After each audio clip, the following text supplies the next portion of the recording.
નમસ્કાર, હું છું કિરણ કાપુરે. તમે જોઈ રહ્યા છો નવજીવન ન્યૂઝ. વરિષ્ઠ પત્રકાર પ્રશાંત દયાળ આપણી સાથે છે. આજે પોલીસ વડા તરીકે જ્ઞાનેન્દ્રસિંહ મલિક ની વરણી થઈ છે. તેઓ અમદાવાદ પોલીસ કમિશનર હતા.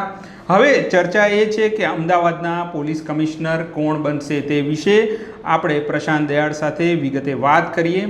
પ્રશાંતભાઈ, હવે ચર્ચા એ છે કે અમદાવાદ જેવું મોટું શહેર સામે રથયાત્રા આવી રહી છે, એટલે હવે એ કન્ફ્યુઝન છે કે ભાઈ હવે કોણ બનશે અહીંયા. તારો પ્રશ્ન બહુ અગત્યનો છે કિરણ.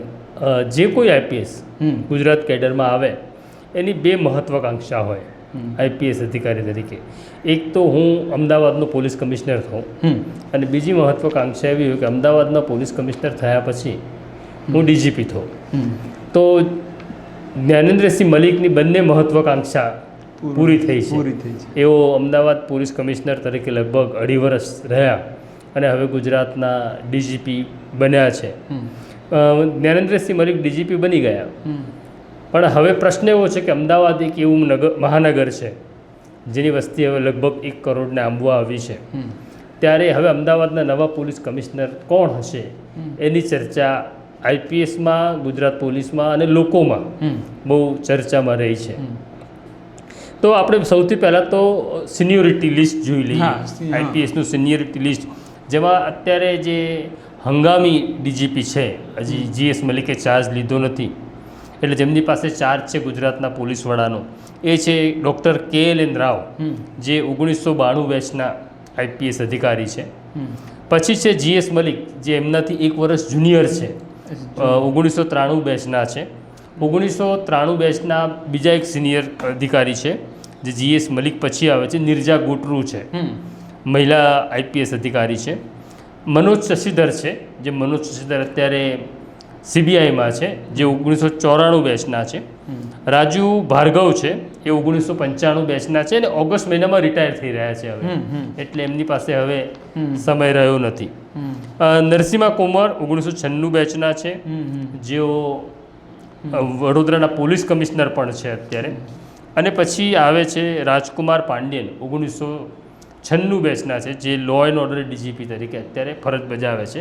તો આ સિનિયોરિટી લિસ્ટ છે, અને એવું માનવામાં આવે કે આ જ સિનિયોરિટી પ્રમાણે અમદાવાદમાં કોઈ પોલીસ કમિશનર આવે. નિયમ નથી, પ્રણાલિકા છે કે આવી રીતના થાય, પણ એ પ્રણાલિકામાં ફેરબદલ પણ થઈ શકે.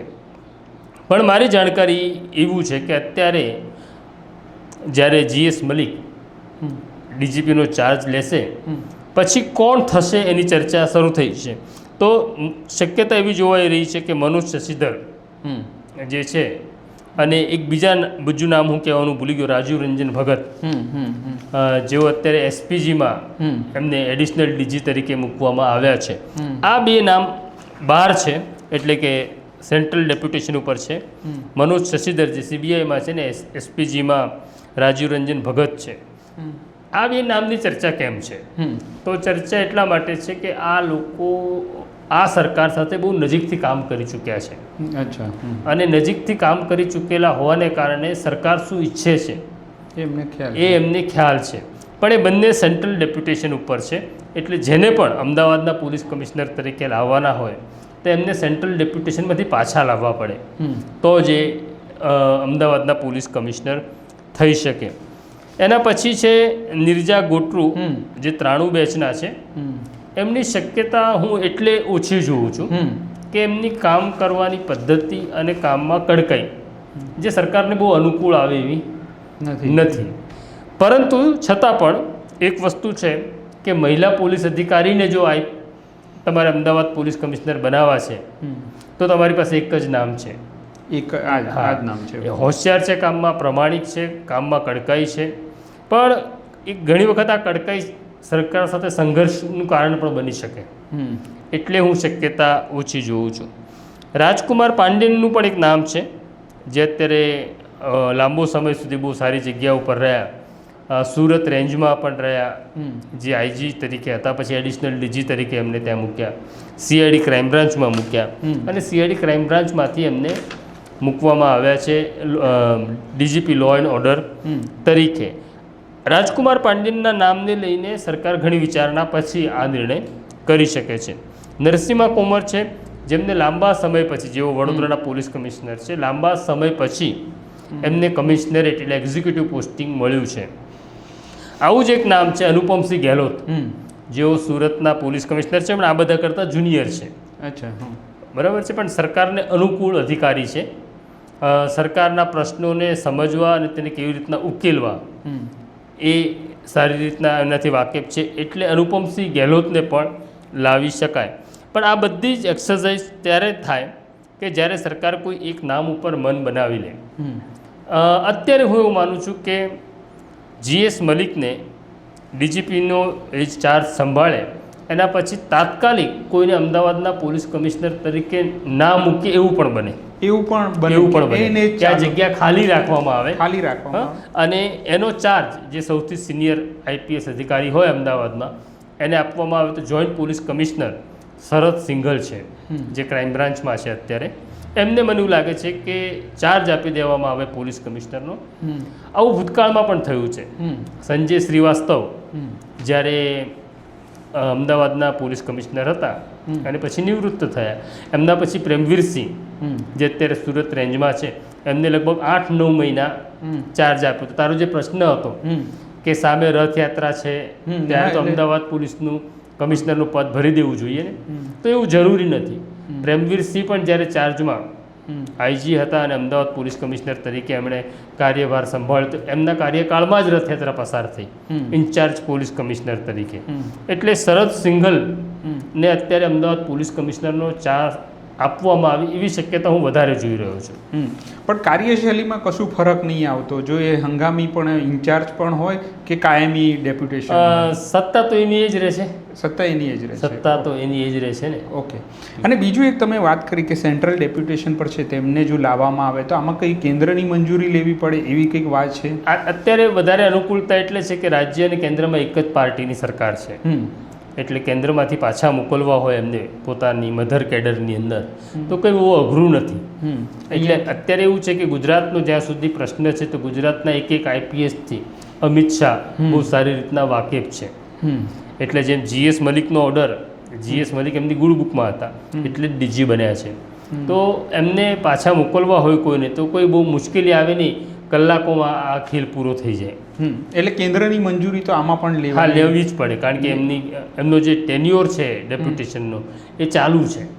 એમનો ટેન્યોર પૂરો થયો હોત અને મધર કેડરમાં પાછા આવી ગયા તો બરાબર છે, પણ ત્યાંથી છૂટા કરીને અહીંયા લાવવા એટલે કેન્દ્રની મંજૂરી ચોક્કસ જોઈએ.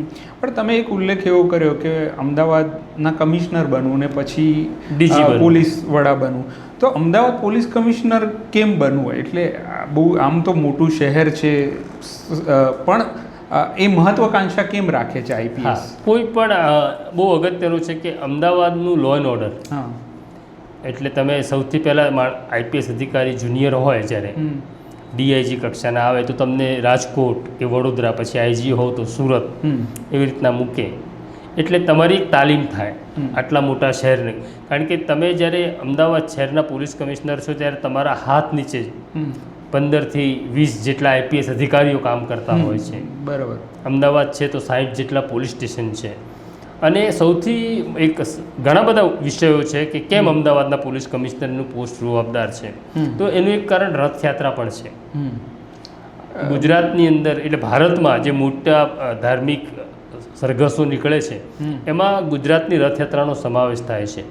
એટલે IPS ટ્રેનિંગ સેન્ટરમાં, નેશનલ પોલીસ એકેડેમીમાં જે IPS ટ્રેનિંગમાં હોય એમને પણ અમદાવાદની રથયાત્રાનો બંદોબસ્ત બતાડવા લાવવામાં આવે છે કે જ્યારે લાખો લોકો, 8-10 લાખ લોકો રસ્તા ઉપર ઉતર્યા હોય અને કોઈ પણ બનાવ બન્યા વગર તમારે પ્રોસેસન પાર પાડવું એ બહુ અગત્યની જવાબદારી હોય છે. બરાબર.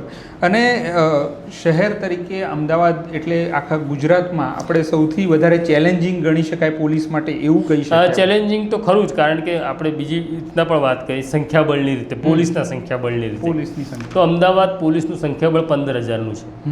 એટલે હું એવું કહીશ કે ગુજરાતનું જે સંખ્યાબળ છે પોલીસનું અત્યારે, એમાં લગભગ 20% હિસ્સો તો માત્ર એક જ શહેર પાસે છે. બરાબર.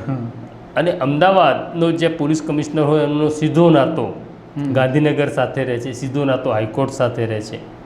બધી સ્ટેટ એજન્સીઓ, જ્યુડિશરી બધું જ અહીંયા છે. એટલા માટે આ મહત્ત્વની જગ્યા છે. અને બસ તો મને લાગે છે કે અત્યારે જે કંઈ અમદાવાદ પોલીસ કમિશનરની જે ચર્ચા છે એમાં પ્રશાંતભાઈએ જે વિગત થોડી ઘણી કહીને એમાં જે શક્યતાઓ દર્શાવી છે એ મુજબ આગળ જે કંઈ થશે તો આ પ્રકારની ચર્ચા અમે લઈને આવતા રહીશું. અત્યારે મને અને પ્રશાંતભાઈને રજા આપશો. અમારી ચેનલને જરૂરથી સબસ્ક્રાઈબ કરશો. નમસ્કાર. વૈષ્ણવજન તો તેને કહીએ જે